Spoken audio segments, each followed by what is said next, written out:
È un bel cammino che richiede il coraggio e la fatica della ricerca. To je lepa pot, ki zahteva pogum in napor L'amico iskanja, più da bi se grande. veselili potem, ko boste odkrili načrt, ki ga ima Jezus za vsakim izmed vas. Tako je papež Frančišek spodbudil otroke iz italijanske katoliške akcije, katere je danes sprejel v tradicionalno avdienco, ki je vsako leto na vrsti pred Božičem. Sveti oče se je v kratkem nagovoru zaustavil ob geslu, ki so si ga mladi letos izbrali za vodilo: vse za odkriti.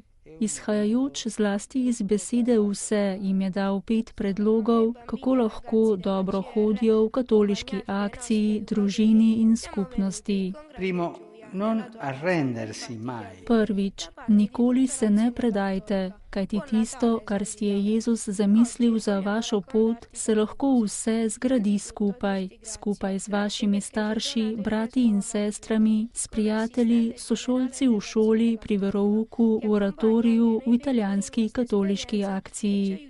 Papež je otrokom in mladim nato položil na srce, naj se zanimajo za potrebe ubogih, najbolj trpečih in najbolj osamljenih. Kdor se je namreč odločil, da ima rad Jezusa, ne more ne ljubiti bližnjega. Tako bo njihova pot vsa ljubezen.